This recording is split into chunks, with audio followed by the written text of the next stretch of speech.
Well, good morning, everyone, and we apologize for the delay. We had some technical difficulties, but we appreciate you bearing with us, and welcome to the second of two town hall meetings sponsored by the Chamber Southwest Louisiana as part of the U.S. Chamber's Inequality of Opportunity Initiative.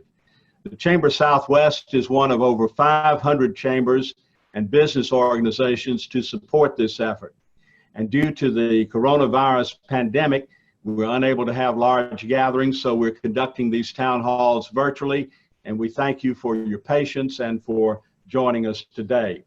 We've assembled a panel of outstanding community leaders to help us identify issues that are barriers to opportunity to African Americans and people of color.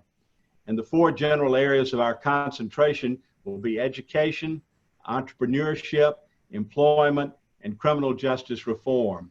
Our first town hall last week dealt with education and entrepreneurship, and our second town hall today will delve into employment and criminal justice reform.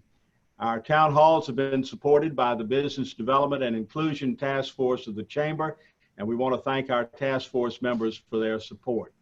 So let us begin. First, we're going to call on our moderator, Mr. Eric Cormier, Vice President of Policy and Strategic Development for the Southwest Alliance.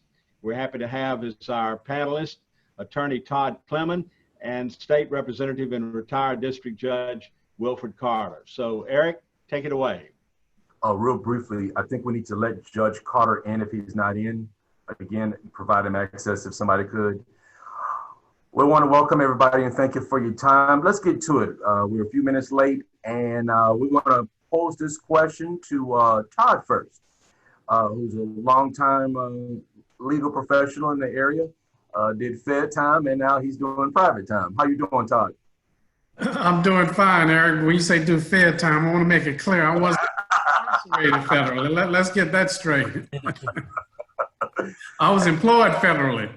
Yes, I know. And Representative, how are you doing this morning? Thank you. I'm here, and I'm glad to be here. All right. Well, let's get to it, gentlemen. I still have a video. I mean, a picture. To have y'all. That's okay. We have your audio, and that's great. Okay, good enough. All right. So, gentlemen, let's go to both of y'all, and we'll start off with Todd first. Locally, and we're talking about criminal justice at a time when our nation and our region is dealing with social issues that are important to everybody. Locally, what do you gentlemen believe is the sentiment of minorities and even folks who are white and on the low end of the socioeconomic scale? How do they feel about the local judicial system? Well, I think it varies, but of course, I think most Black people feel like the judicial system isn't fair when it comes to them, and as well as white people who are socially, economically disadvantaged. I think we all know in the criminal justice system, the biggest difference is between those who have means and those who don't. People who have the means to employ private counsel, who can employ very effective private counsel, gets a different brand of justice than someone who doesn't have the means to fight the system with a well-funded criminal defense. So I think, unfortunately, based on discrimination and years of discrimination, unfortunately, too many people of color and Black people are in a position where they just can't afford to hire private counsel. So there is a big disparity. And I would agree with that. I would second that. In the years of serving on a bench, I recognize that to be the case. Our Constitution and our state and federal Constitution afford us many wonderful rights if you can financially afford to take advantage of it. The system is designed to hinder people that at the lower end of the economic scale, and so folks realize that, and they go through a process that they feel is against them. The way the bonds are set, we spend more money on getting people bonded out of jail than hiring lawyers. It's unfortunate that it's designed that way. Some states have gone to other systems. Louisiana have not changed. In Illinois, for example, you get charged with a crime, you say you bond $100,000, you go to the sheriff, you put up 10% of that, and if you appear in court, resolve the dispute, then you get most of your 10% back, less some fees the sheriff charge. In Louisiana, it's a big culture, a big industry of bonding process, and people spend 10, 20, $30,000 on trying to get out of jail before they even go to trial. So this is something that need to be corrected. Louisiana has moved in the right direction since 2017. The criminal justice reform, they passed some 10 bills that would impact the judicial system, the criminal justice system. We really are the highest incarcerated people and one of the highest criminal percentages per capita in the country. So something is wrong with that. We incarcerate more people and we commit more crimes. And so I think we have to attack the problem where it is. Most of it is involved in getting a person out of jail on a reasonable bond so they can defend themselves, and allowing us and recognizing that we do have a system where you're innocent until you're proven guilty. Unfortunately, as I look at the court system, most people in the system don't believe that. You're really guilty until you're proven innocent, all right? Because if the police arrest you, generally the judge is going to sympathize with the police. It's an ex parte conversation officers have with the judge to set a bond. The defense don't get a chance to talk to the judge until after the fact. So we need to recognize that a person is innocent until they're proven guilty. Then after this, he goes through the system and get convicted. We have some of the harshest penalties in the country. We are always 1 and 2 in incarceration. We incarcerated 39,000 people just a couple of years ago. We're down to about 32,000 now. It hoped to get to 32,000. That's just 10%. And we, by reducing 10% incarceration rate, we would save $265 million. So the whole system needs to be redone. We did a little bit in 2017. We need to do a lot more with regards to allowing people out on bond and in regards to providing an adequate defense. The system we have of court-appointed attorneys is just not working very effectively. It's just a system of plea bargain people, house people in jail until they can work out a plea bargain deal. So that's just some of the problems we have. But we're beginning to recognize that's a problem, and hopefully in the next few years we can pass some legislation to try to move off the point where we are now to a progressive point where folks can really, we can really reduce incarceration rate, get people prepared to enter society. In most cases, at some point they're going to enter society. We need to have them in a position where they can really contribute to society and have a chance of being successful and not re-incarcerating them. Okay, gentlemen, here's another question I want to get at. We're here today as a result of an event that happened in Minnesota. Locally, as a former reporter, I covered several cases where the Lake Charles Police Department, even the Sheriff's Department, had to use lethal force. Let me ask you guys from y'all's position, and I think this is an important question. The question now is that we have these issues about extreme force being used, but then you also have folks in certain communities who want to still be protected. How do we balance those? Start off with Todd. Well, I think we clearly need to balance both. I mean, people have a right to be protected by the police. That's what we pay our tax dollars for. But what we don't want is the police to use excessive force. We certainly don't want the police to presume that they need to use more force in North Lake Charles than they need to use in South Lake Charles. So I think the police department certainly needs some reform. I think one thing that they certainly need is to be trained in de-escalation tactics. I think too often police get called out to a situation and they want to use as much force as necessary as opposed to being trained and taught to use the least amount of force necessary. And unfortunately, when it comes to the use of force, they tend to use the most force on the people who look like us and the least force in the white community. And so I think that's a profound problem that we have. But I agree with you. What happened with George Floyd, I mean, fortunately, that has changed the world. And one of my disappointments was here in Lake Charles and Calcasieu Parish. You hear very little from the public officials. What does the mayor think about police reform? You hear nothing. You got one vague statement about they're looking at it at the legislature. Well, that's not the issue. You have control over the Lake Charles Police Department. Is the Lake Charles Police Department doing a self-evaluation to see if they need to do some reforming? Same thing with our police chief. We don't hear a word. I watch TV. I hear from every police chief almost in the country about what happened to George Floyd and that they're looking at their departments. They're making changes in their departments. What about locally? We hear nothing from our leader. What does our chief of police think? Does he think we need reforms? I certainly do, but we have an obligation. We're paying the salary of these officials. Make them take a position on police reform because it's certainly needed here in Lake Charles. Representative Carter, as a judge, as a attorney, what has been your view on this issue in Southwest Louisiana? The problem is that the police department in most cities, including Lake Charles, is seen as an invading force. They generally don't live in Lake Charles. They generally don't look like the people up in the community. A police department ought to reflect and look like the community. Lake Charles is about 48% black, and it ought to be 48% black on the police department. People that knows the folks, that's willing to serve the folks. Our police department is not serving us, black people. They serving people, yes, but not us. And they have a real problem. They look at us as a problem. So number one, we need a citizen review committee. That should have been done a long time ago to review complaints and have a recommendation made to the chief and or to the mayor. Number two, we need to pass some rules that limit the chokeholds and the way police approach the citizens. All right.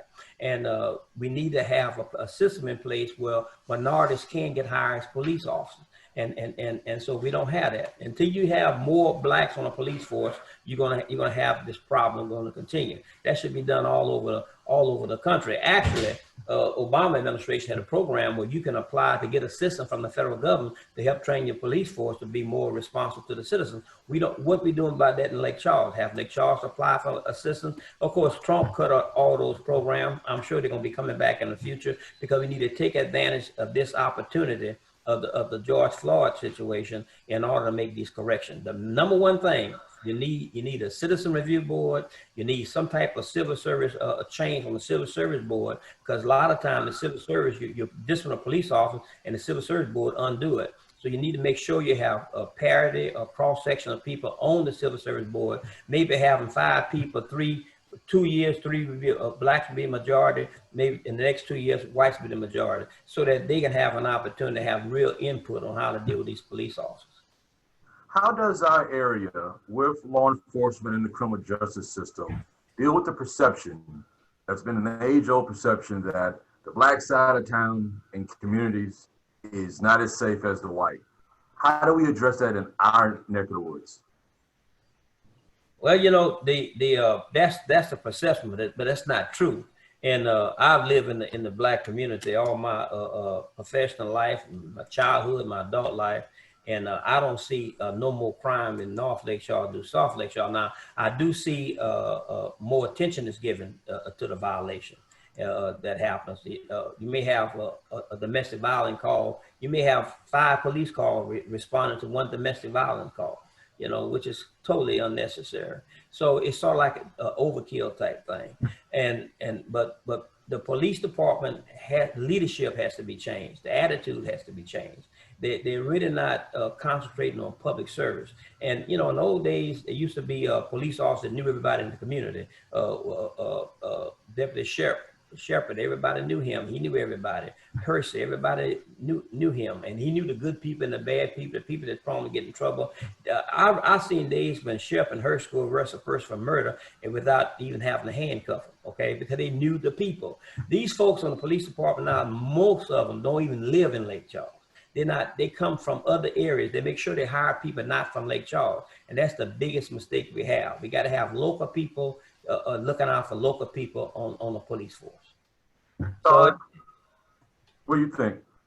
Oh, I agree with Judge Carter, and I think a big part of the problem is the racial makeup of the police department. Like the judge said, our city is almost half black, but if I had to guess, our police department is probably 15% black. So that's a big problem. I mean, people do their jobs based on life experiences. That's why we need to have diversity in all aspects of life, on the bench, in the courtrooms, but also in the police department, because a black police officer may see one thing and not even see a crime or not even see a need to use force, whereas a white police officer who may not be familiar with that culture may see a crime, not only see a crime, but see a crime where he thinks he needs to use a large amount of force. So I think that's the beginning aspect of it, is our police department needs to racially make up the community in which they serve. And also the key word is serve the community, not go in and use excessive force, not go in and use chokeholds, use de-escalation tactics. But I think that's a part of the problem, is you have to have a department that racially make up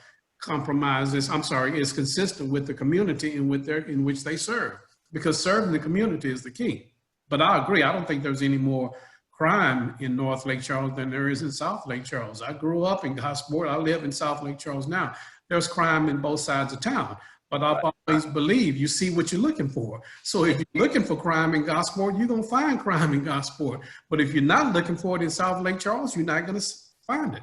And let me add that body cameras is a big thing these days. It ought to be mandatory body cameras. And if an officer make contact with the public and does not have his body camera on, that's automatic a discipline situation. So we have to utilize a lot of things happen. George Floyd, it only got public because somebody was recording it.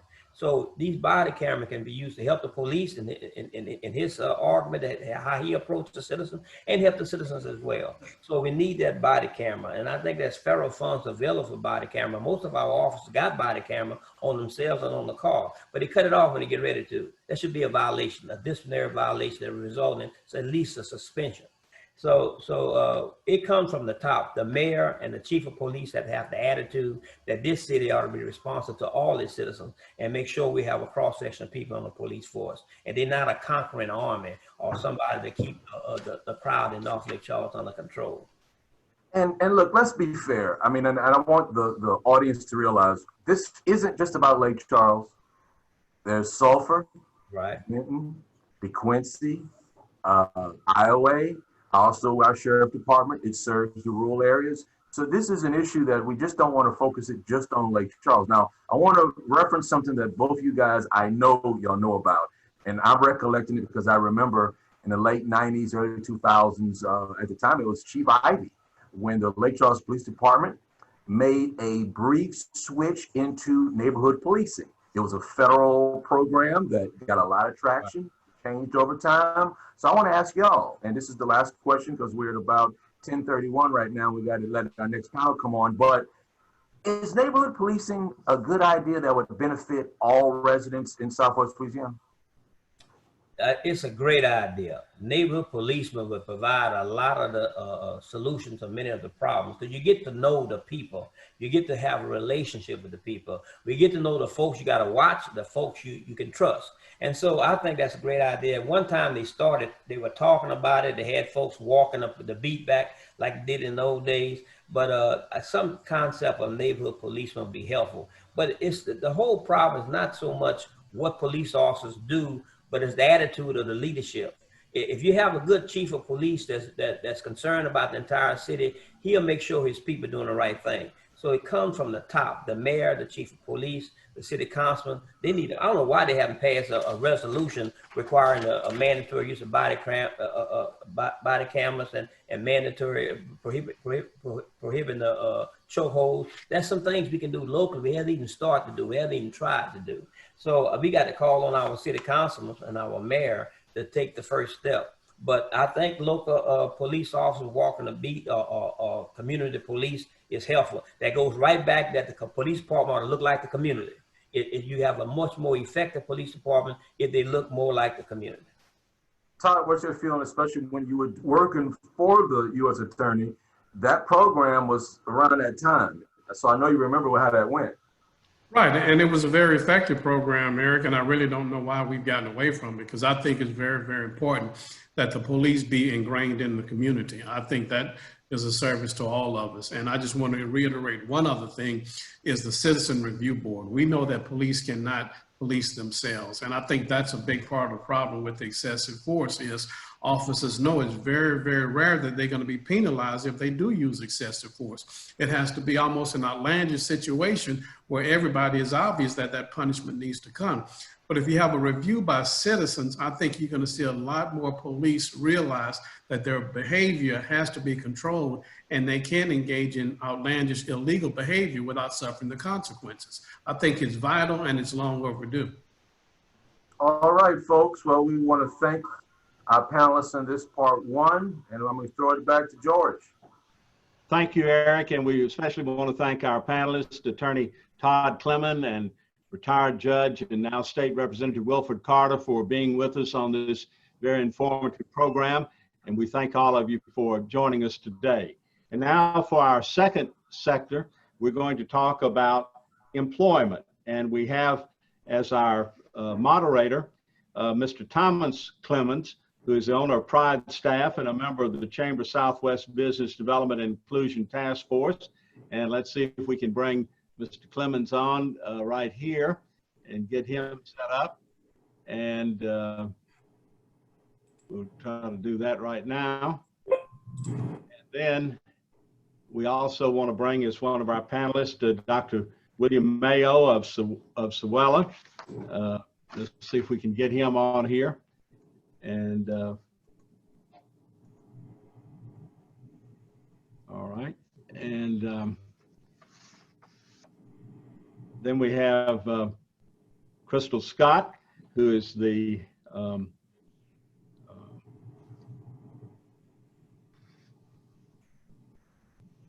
Crystal is the local area coordinator for the American Job Center. Excuse me, I was trying to see if we could get the video going here, so bear with us and let's try that. So, Mr. Clements, are you with us today? Yes, George, I'm right here. Can you hear me? Yeah, we can hear you a little bit, but we don't have a camera on you. Let's see. See if you can get your video going. Okay, let's go with it.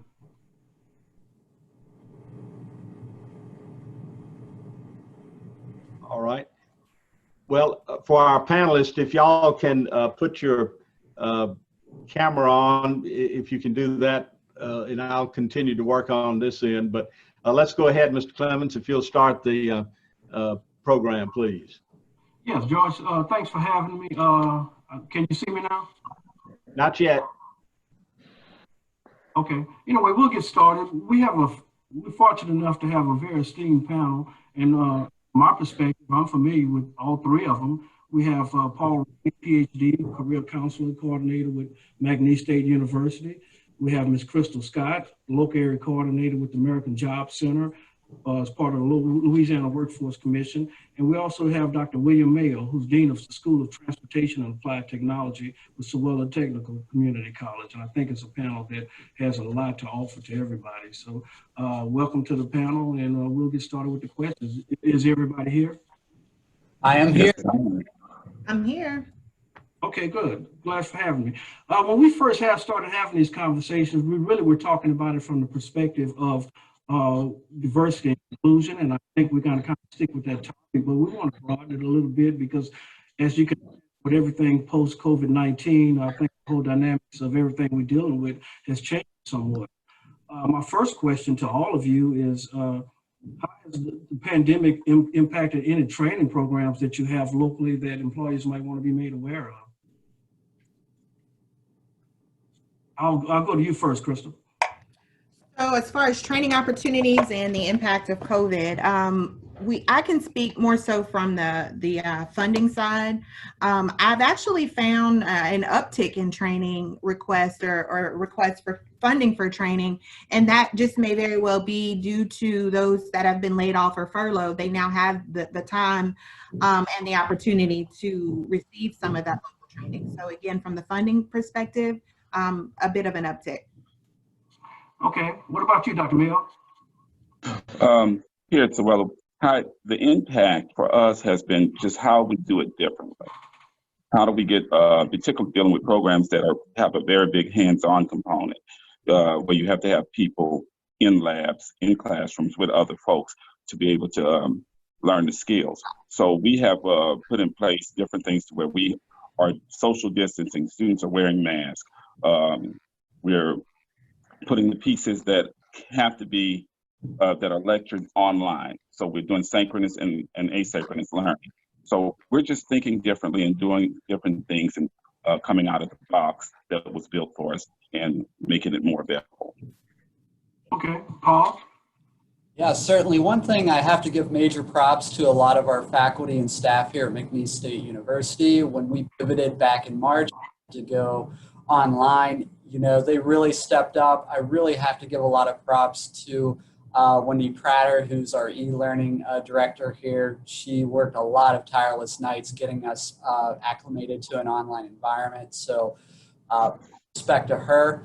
You know, we've done super, super well. Our enrollment is actually up this coming semester from where it was last year. So, you know, students, they realize that, you know, even despite the pandemic, now's the time to get their education under their belts. They're ready to learn. They understand that ultimately this is going to be temporary. So they're kind of just gritting their teeth and going through it. So we're actually looking forward to a semester that's going to be very different. A lot of what, you know, Dr. Mayo just mentioned is going to be very similar at McNeese, but I'm very, very confident with a lot of our leadership and our faculty, staff, and administrators here. So definitely looking forward to it.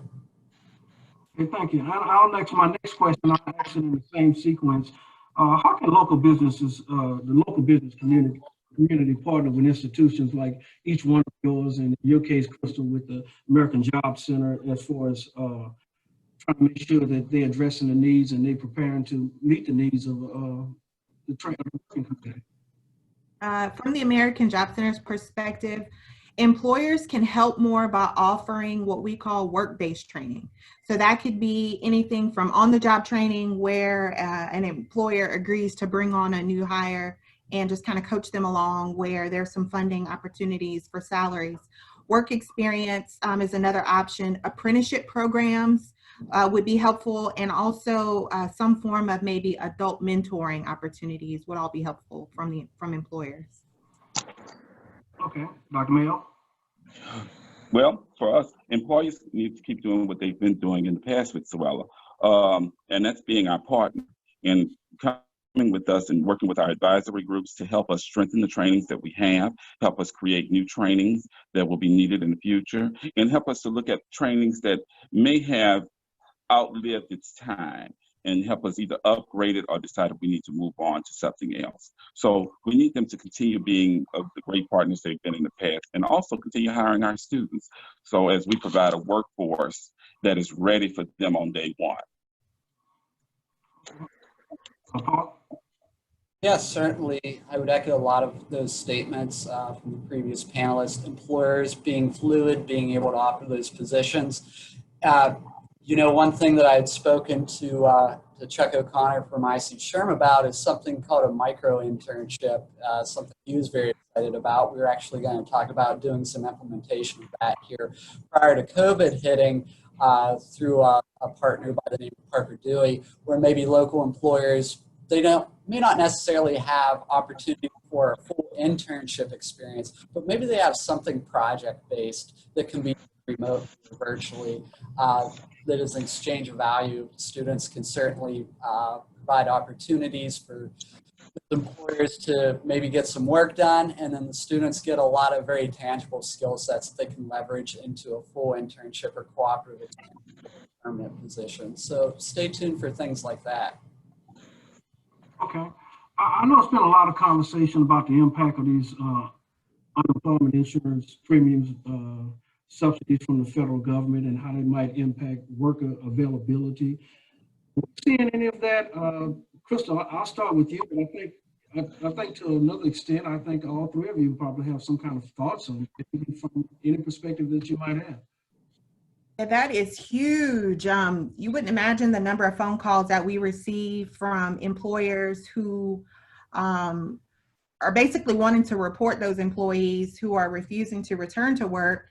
And it is largely in part of the additional $600 that those individuals were receiving. I've actually even had a few individuals tell me, I'm not going back to work as long as I'm making more money on unemployment than I am at work. So absolutely, that has been a huge challenge, barrier for employers from our perspective.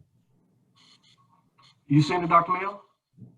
No, well, what we're seeing is we're seeing students coming back to retrain and retool from the layoffs. And as we see when there's an economic downturn, people go back and they retool. And so we're working with our partners to be able to get these people back into the workforce. Are we seeing it as the unemployment monies? are up. No, we are an education institution. We're not necessarily looking at that, but we're looking at is the number of people that are coming back to retrain, retool, and go to work. Okay, okay. And Paul, I'm sure at McNeese it probably impacts you to a lesser extent, but I'm sure you got some thoughts on it.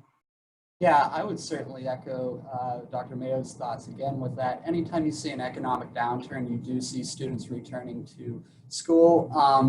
You know, looking back at the 2008, 2009 trend, I remember graduate education certainly went through the roof there. A lot of times you'll see non-traditional students come back. Nursing is always definitely hot for non-traditional students, so I would look for a lot of people reskilling in the nursing field as well as business. So those are always the two fields I see. Okay. All right. I'm gonna kind of reverse the order a little bit, and Paul, I'm gonna stay with you for a second. I know we hear a lot about what's considered essential businesses, and we got some loosely defined definitions by the Department of Homeland Security. Moving forward, how would something like determining the needs of essential businesses is that impacting as to how you approach your outplacement with McNeese? You know, it really comes down to what our what our employer partners are looking for. We're going to be gearing up for career fair internships for at this point in time. I don't know exactly what that makeup's going to look like. I do know, speaking anecdotally with a lot of our employer partners, education's really hot right now. We do have teacher shortages, so we have a lot of people in education looking to recruit our new education majors and engineering. Those are definitely two areas that I've been noticing a lot of growth within, even despite the pandemic. Okay, Dr. Mayo? Repeat your question for me, Thomas. My question had to go, there's a lot of discussion about moving forward. There are certain companies that's considered essential as far as the economy. And I know we're moving in and out of different phases of where we stand. I know yesterday the governor indicated that we're going to remain in the current phase that we're in, and we're not going to be moving back. But certain businesses are considered essential, and they can be able to operate under any function. Is that impacting any kind of way as far as how you prepare your students, or what you're seeing with students applying for certain type of crafts and skills? Yeah.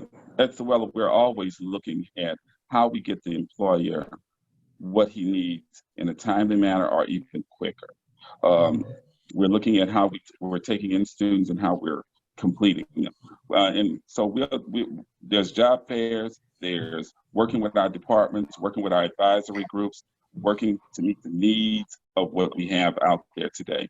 And we just keep on doing what we do. We're here to train the workforce. Sometimes it's going to be different than what we're traditionally used to training them, how we traditionally used to train them. So we think about how do we move them along, whether it's training nurses, whether it's training welders, whether it's training plant operators, all essential employees. We have to think differently about how we do it. So we're just moving the ball, and we're making sure that our partners, the workforce, people who are hiring the workforce, are involved in those conversations. Yeah, and the reason I'm posing the question is because I know from our perspective, we're getting a lot of requests for CDL drivers. We're getting a lot of requests for clinical staff and areas like that. And I know, Crystal, especially in your position, I know that has to be something that come across your desk quite often. Yeah, I will agree with the other panelists. Obviously, we want to support employers. I mean, our emphasis are employers in that they drive the economy and what those needs are. But from our perspective, we're just trying to fill in wherever the needs are. Essential to me is what is essential to employers and job seekers right now. So obviously we are most interested in putting individuals in those demand occupations, but at the end of the day, our emphasis is also supporting the needs of the region to ensure that there is a trained, skilled workforce to fill in those positions. So I'll stay with you, but this is going to apply to all three of the panelists. I know long term, I think we'll be feeling the impact of what we're going through right now with this pandemic for years to come. I don't think there's no argument about that. How does that impact the way you go about your preparation and your training and your placement and evaluating potential employees, workforce? How does that impact you moving forward from a long-term perspective. Right. Again, it's going to be employer driven. So whatever the employer needs are is what our focus will be. As you said, long term, it's just going to be an impact. So we're just prepared and trying to provide the funding for those training opportunities that will best fill in wherever the need is. Okay. Paul, same question to you. Long term. Yeah, certainly, you know, we kind of take more of a down the middle approach. Obviously, there's more of those vocational programs. Like Crystal said, that's a lot of times going to be very employer driven, but we also have our liberal arts programs, those programs that teach students how to think, who get broad-based skills. And students who graduate from those programs are going to have a little bit of fluidity within the job market. So we're really teaching them to be broad and to be able to be fluid within that job market, depending on whatever changes come today, tomorrow, 10 years from now. Okay, Dr. Mayo? Echoing a lot what the other panelists said, but one thing that Sorella prides itself on is being proactive. We have to continue having that communication with our partners who are the employers. We have to keep on working to meet the students' needs and making sure that the programs are in place that help train that workforce. We cannot stand stagnant on our laurels and think what we did 2 years ago is going to suffice, particularly in this pandemic. So as we go along, we are communicating. We're having the conversation. We're having the tough conversations of how we get to the next step of getting people into the workforce. So that will be a long-standing conversation that goes on, because we've got to be nimble and move as this pandemic goes on. And as changes happen in the workforce, we just have to be nimble and be ready to get those people out to the workforce. Yeah, and I'm glad you brought that up, because my position, and I have this conversation often with my staff and also with clients as well, is that I think the businesses that show more flexibility and not as rigid, there will be in a better position to thrive in this environment. Just from your perspective, knowing that a lot of it's going to be market driven, what would be your suggestion as far as moving forward? What advice would you give to potential employers as far as to position themselves to take advantage of the workforce that we currently are going to have available moving forward? Well, my suggestion to them, and we have these conversations, is it goes back to communication. We as educational entities do not know what you need if you're not telling us what you need. Speak with us. Our doors are open. Be a part of the advisory committees. Let us know what's not working and what is working. And understand that as an education institution, we have to also be able to work with you to identify how we identify resources to be able to better serve our students. Because in the end of the day, our job at Sorella is to get the workforce ready. Whether they're coming out of a nursing program, whether they're coming out of criminal justice, whether they're coming out of welding, we're training those young people or even non-traditional students to be workforce ready. And that is, I don't care how we put it, that is the goal. Everybody wants to go to work. Everybody needs to go to work. And that's what we're here to do. And Chris, what would be your advice to potential employers as far as getting prepared for what's available in the workforce and how they can partner with local institutions like yours to take advantage of that? I would suggest employers to offer or to consider more customized trainings. Basically, that would be where an employer identifies what their needs are and connecting with some of the local training providers so that a specialized curriculum can be developed. And I know William just kind of spoke on that, but I have to echo that.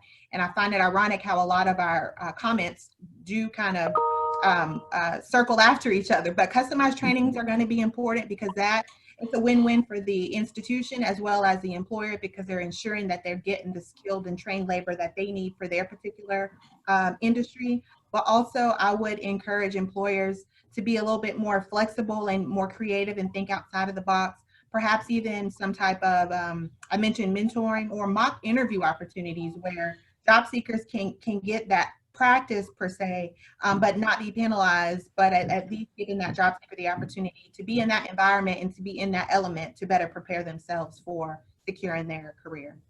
Okay. Now, Paul, I want to ask the question to you, but I want to put a slightly different slant on it.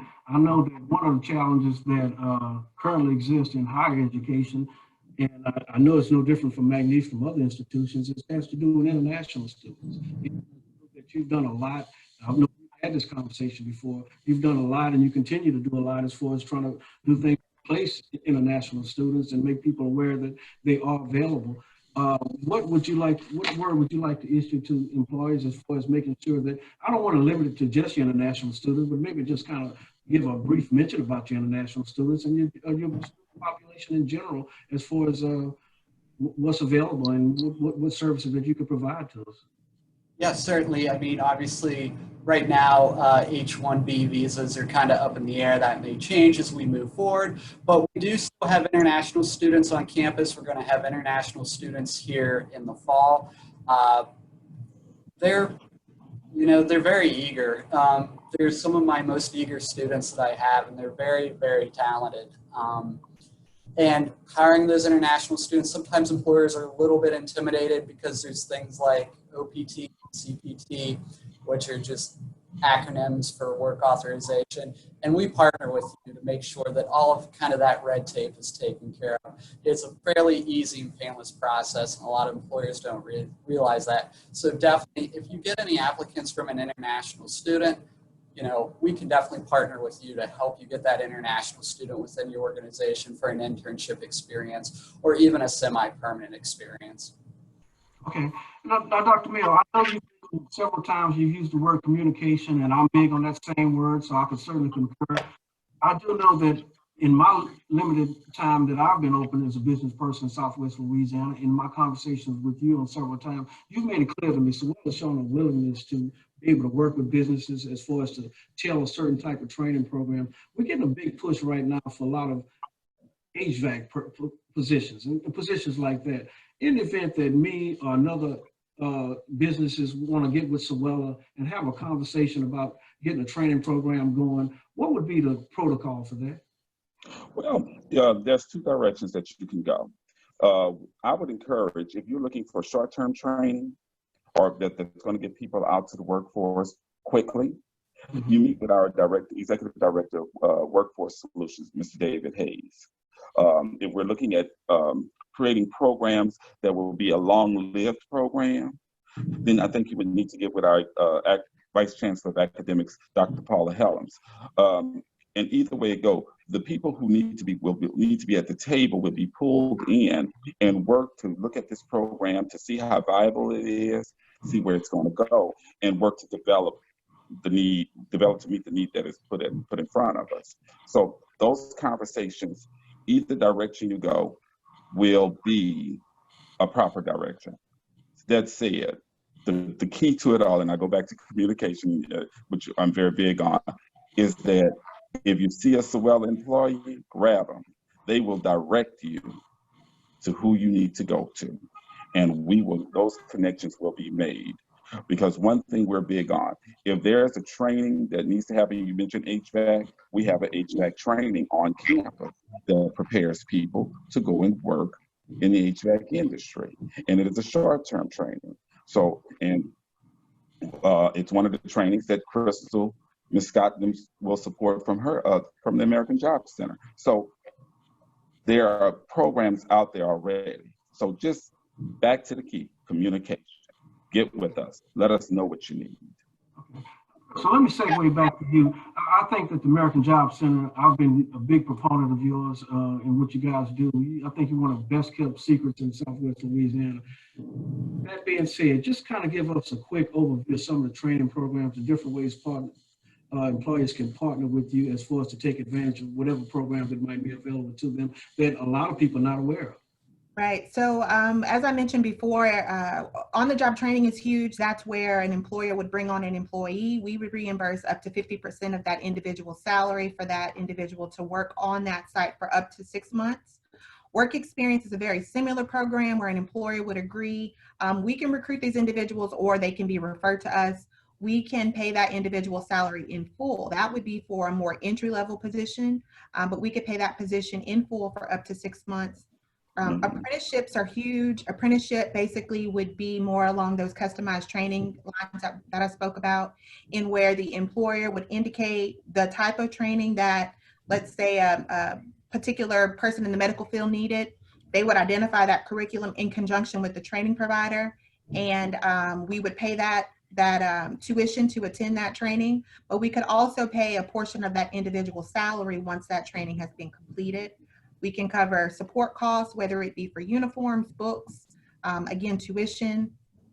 That's a lot of what we do. We call it an individual training account, where both Sewella and McNeese are on that eligible training provider list. And as long as that curriculum leads to a demand occupation, we can potentially pay that tuition in full. We do have a cap of $5,000 per person per semester, but again, that curriculum must lead to demand occupation, or what we call a bright outlook. So funding is huge for us, and I think that's the biggest role that the American Job Center can play, in addition to providing a means for an individual to go straight to work if that's their desire. But I think employers will have to tap into that untapped market. For example, retired workers, or younger individuals who are now entering the workforce, and also tap into individuals' transferable skills. So just because a person has worked 10 years in a particular industry, those skills very well can carry over into another industry. So the training opportunities, as well as taking a deeper dive into individual skills and abilities, is important. Okay. And Paul, finally, I know that there's a lot of discussion about whether we're going to go to on-campus classroom this fall. I know McNeese is probably that question, as well as a lot of other institutions, whether it's going to be a hybrid model, whatever the case might be. My question to you has to do with placement and your outreach. How will you be impacted any way it goes, whether you're going to do classroom training, hybrid?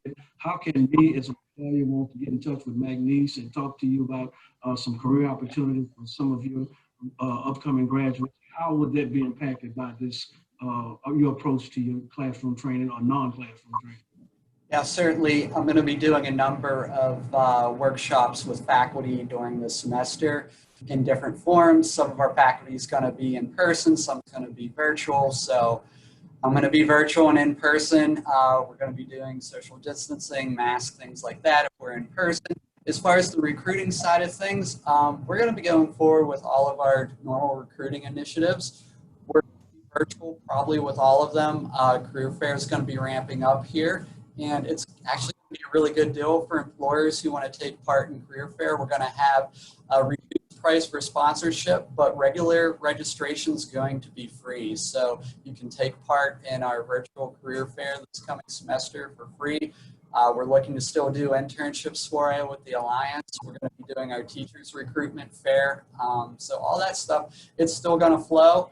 We do have some employers that are going to be doing informational nights that are very targeted recruiting of students, business students, or engineering students. So get a hold of me. My email is careers@mcneese.edu. If you want to do any recruiting, we will make it happen. Thank you. George, I see you joining. You about to kick us off? Well, I think we've had a very interesting discussion and a lot of good information. So I want to thank our panelists, Dr. William Mayo of Sewella, Dr. Paul Rainey, a career counselor and coordinator at McNeese State University, and Crystal Scott, the local area coordinator with the American Job Center. And we want to especially thank our moderator of our panel, Thomas Clemens, who is the owner of Pride Staff and a member of the Chamber Southwest Business Development and Inclusion Task Force. We want to apologize for the lack of video during part of it, but it all came together at the end. And I think all of our panelists in the first one on criminal justice and on this employment have been enlightening. What we're going to do is take the comments and the issues that were raised last week and this week and present them to our Business Development and Inclusion Task Force, and we'll come up with some policies and some follow-up with the appropriate officials. So we appreciate you all being a part of this process. And on behalf of Eric Cormier, our Vice President of Policy and Strategic Development here at the Southwest Alliance, we hope you all have a very good day. Thank you very much. Okay, thank you. Thank you, George.